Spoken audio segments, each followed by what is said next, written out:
if we break into Nisha J's house right now, we're gonna find the shrine of Sarah J Maas in there. Call it spring, like everything's new. The sunburst flowers calling on warm days overdue. But I call like everything's new. Hello everyone, it is Jessica Rosalie. Welcome to my September wrap-up. This month, I've had the most books I've read in the whole entire year. In total, I've read 7 books. About 4 or 3 of them are in a series, so I won't be talking in depth about those books. So I'm very excited to talk about all the books that I read with you, and hopefully you read them too. I have this spooky mug because we are in October right now, as I am recording this. And so I just felt like it was fitting. In here, I have a bunch of little papers that have the titles of the books that I read. Whenever I pick out that title, I'll just speak my thoughts on it and give you a summary and tell you overall what I think. So let's just get started. The first book that I got is The Trial of the Sun Queen and the Rule of the Aurora King by Sarah J Maas. Nisha J Tooley. It is these books right here. They are available on Kindle Unlimited. However, I bought them physically because I was putting all my hopes into these books that they would take me out of my slump for fantasy books. I love fantasy books, but as of lately, for the past 2 years, I just haven't been able to really get into it. And so I heard of these books through a TikToker saying that if you liked Acotar or you like Throne of Glass by Sarah J Maas or The Selection, then get these books because they're very similar, and similar they are. I'm gonna talk about that for a second, but just so you know, I have my notes here behind this paper. So if you see me looking down, it's because I am looking at my notes. There's a lot of bullet points that I want to get through because I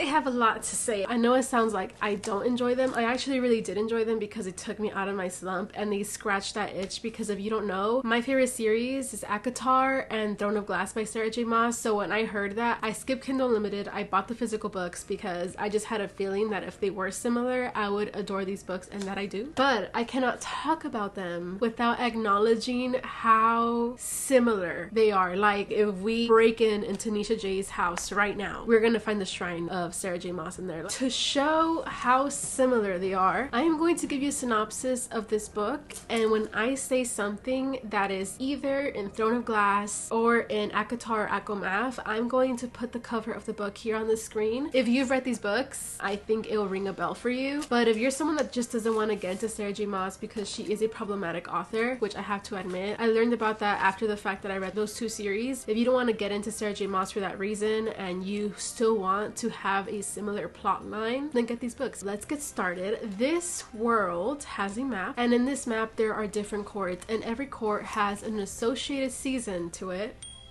So we start off in the Aurora, which is almost like the night court in Acotar or Acomaf, where it's always night, it's always freezing. We follow this girl named Lore, who is a younger sibling of 3. When she was young, the Aurora King killed her parents, and he put her siblings and her into this prison that abuses and tortures all the prisoners inside. And despite the harsh conditions, she has managed, and her siblings have managed, to survive, which has garnered a lot of respect within the prisoners. However, she does have some bad blood with one of the prisoners who stole her bar of soap. Lore is very short-tempered, so when she sees this girl, this fight outbreaks between them, and this causes this huge commotion that makes Lore get into big trouble. The captain of the guard tells his guards, take her to the Void, which the Void is a place right outside the prison in the Aurora where it puts a prisoner inside a deep hole that they cannot climb out of, and they're exposed to the harsh temperatures, and they're exposed to all the bloodthirsty creatures that want to kill them. As she's in this void trying to survive without food, without water, she has one foot in the door of death. She feels herself being lifted up into the sky, like she's ascending into heaven. She's like, finally, my torture is free. But instead, she wakes up in golden sheets in this huge bed, and she's informed by her maid in her room that she is actually Villian, but this is essentially like the summer court or the spring court, and she is told that she is under a certain guise in a different name, and that she is from the Umbra, which is the prison in Aphelion. And the reason why she's there is that the king handpicked her to attend these trials where she must fight against other people and go through challenges so that she can become the Sun Queen, the wife of the Sun King. Hello, it is editing me. Honestly, I went on for like another 10 minutes explaining all the similarities that these two series had, but in order to save us the time, I just put this in a bullet point list that doesn't overly spoil either of the series if you choose to read them. And so let's just get started. The first one is Lore is against all odds during this trial. The captain of the guard is her personal trainer, and he is kind of passive. Actually, no, he's just straight up aggressive with her. But you also get the sense that he has this underlying layer of compassion for her. She has a desire to become Sun Queen so she can grow powerful, because this world also contains high fae, and those in positions of power tend to have more strength than others. Winning grants her the position of power, like I said, and would allow her to get close to the king so she can avenge the death of her loved ones or the ones that he has tortured. There's a romance that happens in the first book, The Trial of the Sun Queen, that is similar to the one that happens in Acotar. There's also a romance that happens in the second book, The Rule of the Aurora King, that parallels the one that happens in acomaf. There is a mirror at the end of the trials that reminds me a lot of the last book from the acotar series. It essentially like go in front of this mirror, and the mirror takes a mind of its own and it judges your character. And finally, from the ones that I want to mention, because there's a lot more, I could literally go on and on, there are strained relationships between the courts. And this is very important. This is an essential plot point in these books. Alrighty, that is all for me. Let's get on with just the one thing that contrasts between these series that might appeal to others. Something that is different between these two books is that with Sarah J Maas, a big criticism that she's gotten is that a lot of her characters are white or they're all heterosexual, which there's not a lot of diversity in terms of sexuality, or in general, there's just not a lot of diversity. And Nisha J. Tooley, she has characters of color, and there are characters that have different sexualities. So in that sense, she did address that problem that Sarah J Maas had. But I mean, like, guys, it's like way too similar. How is she getting away with it? It's to that point. Maybe I'm reading too much into it, but if you compare their names, okay, Sarah has 5 letters, right? Nisha has 5 letters. Sarah has her middle name initial, which is J, and that's also Nisha's middle name initial. And then Sarah J Maas, her last name Maas, has 4 letters, and Nisha J Tooley has 4 letters. Like, I know I'm maybe reading too much into it, but like, guys, come on, like at this point, I don't put it past her. There's just so much more in this that you guys don't even know about, but I have so many notes where I'm like, this reminds me of acotar, this reminds me of acomaf, this reminds me of Thorough Glass, this reminds me of the selection. Like, I feel like there's not a bone of originality in this book whatsoever besides the names. Yeah, those are my thoughts on these books. I know it sounds like I didn't enjoy them, but I really did. It's just, it makes me feel uneasy knowing that there's so many similarities. Anyways, let's go on to the next book. Let's see what we got. Guys, I haven't been able to sing because I've been sick for the past 2 weeks, which I just want to know what student of mine got me sick, because I've been struggling. If He Had Been With Me by Laura Nowlin. I followed this book up right after 1,000 Boy Kisses, which, if you don't know already, the 1,000 Boy Kisses completely destroyed me mentally, physically, and emotionally. And so I always find that this book is always mentioned in the same branch of 1,000 Boy Kisses, and I was very much feeling like I wanted to self-sabotage. I wanted to feel like my life was crumbling and dying, and so I reached for this book. And this is one of the books where I thought I really enjoyed it, but then as I was writing down my thoughts, I was like, did I? And I think a reason why this book has like a warm place in my mind is because I think I just made the reading experience memorable. Like, just the atmosphere that I set up for myself was very cozy. When I actually think about what my thought process was as reading this, it's not a very positive one. Okay.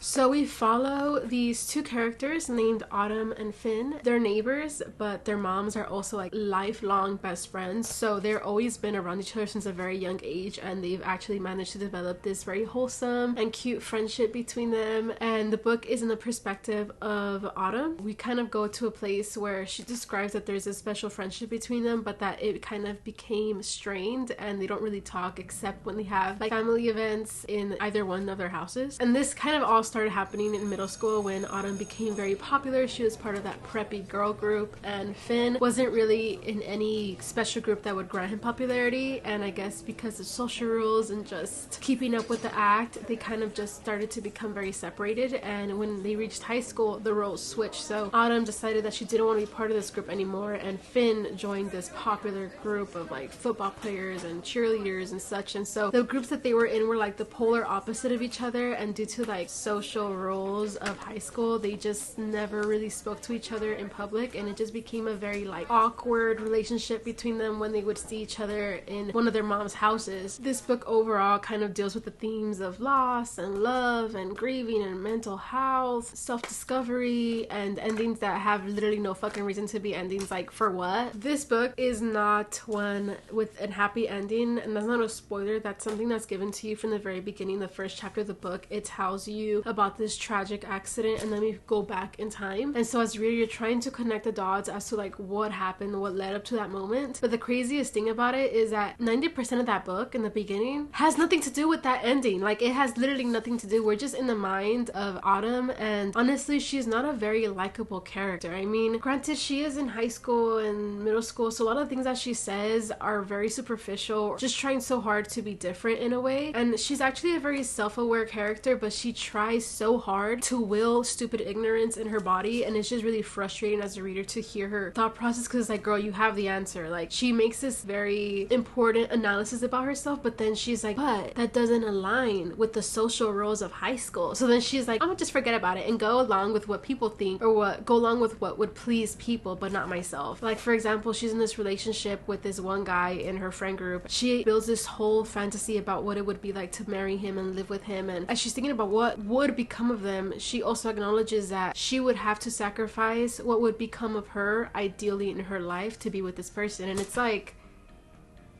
then why are we doing it? And as she's in this relationship, she's also pining for Finn, but then she's like, I can't because of social rules. I'm like, for what? There's just a lot of like pettiness and a lot of arguments that in the grand scheme of things, they do not matter. In the last 10% of the book, they do not matter. And you know, they start to rebuild that relationship between them, and it makes you feel as a reader like, maybe my whole fucking time that I wasted was worth something. And it's like you're given a cake, you waited a long time to eat this cake, and you take a bite and it's like the best cake you've ever had, and then hours later you're like dying in the fucking hospital because it turns out it was poisoned. That's what it feels like to reach the end of this book. The ending, I just cannot find the reason for it. For this book, I just feel like it was for the intention of surprise, but there was really no overall purpose as to why that ending had to be there. The message of the story would have been very clear if that ending did not happen. So why is it there? Like, I don't know. I feel like this makes a lot of people cry, but to me it just made me really frustrated, because when I think about this book, I just have a sense of confusion. I feel scammed. Those are my thoughts in If He Had Been With Me. Okay, let's go on to our next book. Let's see.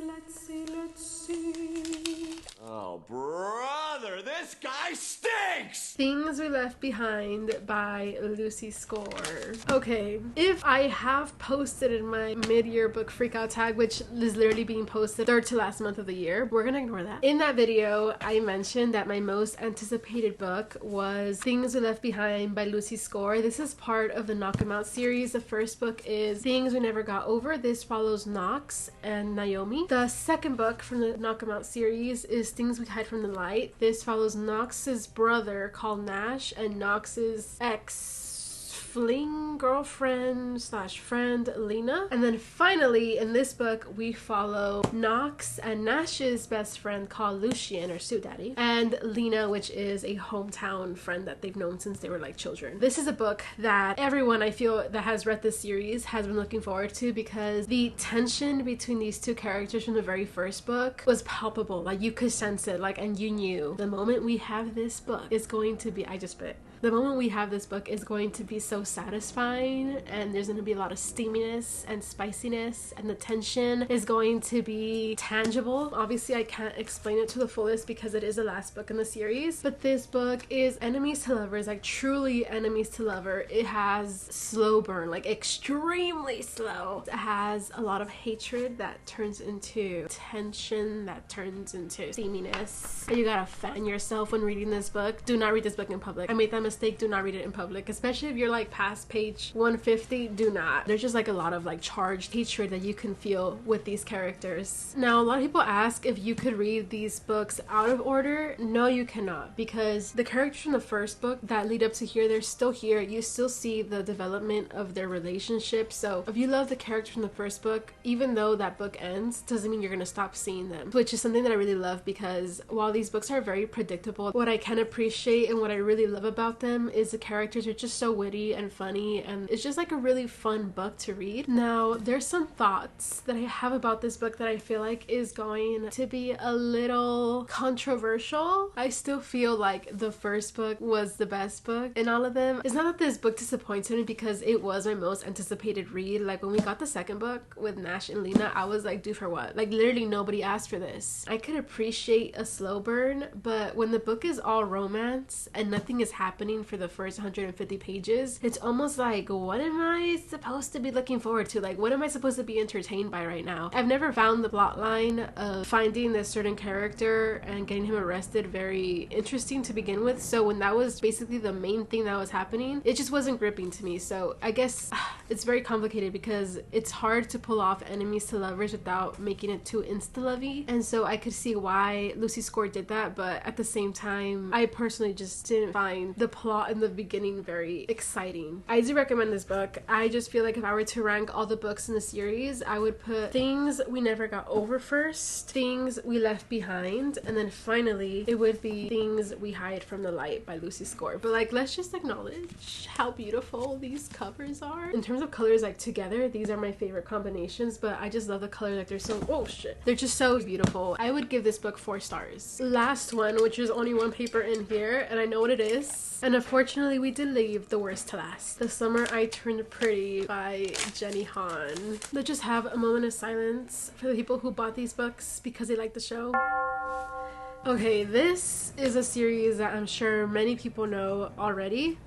The first book is The Summer I Turned Pretty. The second book is It's Not Summer Without You. And the third book is We'll Always Have Summer by Jenny Han. These books are supposed to be like a slice of life. There's a lot of romance, there's friendships, there's self-discovery, there's grief, there's becoming of age. If you don't know already, this is a series that was adapted into a show and it is on Amazon Prime. Here are my trusty notes. The first book starts off explaining the yearly tradition that Belly, which is the protagonist, her brother, and her mom have to go to the summer house every summer to visit her mother's best friend Susanna and her 2 kids called Jeremiah and Conrad. Essentially, the first book kind of just follows the events that happen during that summer, where it's like the last summer that everything is going to be the same because everyone's growing up and things are changing, you know, romances are developing and things like that. So it's very much like you're there for the vibes. Like there's not really like much of a plot. Let me just go through each book and kind of give you like an overall feeling of what each book is. So the first book is A Summer I Turned Pretty. In comparison to the other 2 books in the series, this is the best one. We follow Belly, like I said, and she's just very much in her superficial era of like just focusing on what other people think of her, like how she presents herself. She has a lot of boy angst towards boys that are very much emotionally unavailable, but this is a very digestible read. It's not very long, but also not a lot happens, so it starts to feel very long. The next book is It's Not Summer Without You. This book deals with a lot of grief. There's someone very important in their lives that has passed away, and yet somehow Belly makes it about herself, and she still is pining over these guys that are literally like, their lives have been flipped upside down, and is like, girl, you're still with that? Like, get your priorities straight. I don't know why I do this to myself. I keep reading books that have characters that are in middle school and high school, and I just realized that it annoys me like no other. And the last book is We'll Always Have Summer, and this is literally a dumpster fire of a book. To anyone who was following this book series in real time and was anticipating the release of this book, I feel like it's so disrespectful and offensive. You need to understand that my expectations were low with these books, and this was like the lowest of the low. Carrie Can Read made a vlog reading these books. I feel like she gave a great depiction of what it felt like to read this book, because it just felt like a cop-out. It felt so cheap. It felt like not that I feel like I'm saying that wrong. It just feels like not much thought went into this book, and I think people have like this whole like, oh, are you team Jeremiah, are you team Conrad? But to me the answer was always so very, very clear from the very beginning, and it just felt like we went through 3 books just to get to the ending, that last 5 pages, that I expected the whole time. There was no debate there. Like, she was just fucking around a little bit, but there was no debate there whatsoever. I just hate this book, dude. Like, Jenny Han has said that season 3 of the show is not going to be like the 3rd book of the installment, and there's a reason for that. There's a reason why she is changing it on purpose. Like, the author has decided to change it, not the writers. I read these books and I think about all the other good books that I read that deserve to be a show, and yet we have books like these that are becoming show adaptations, and it's just like...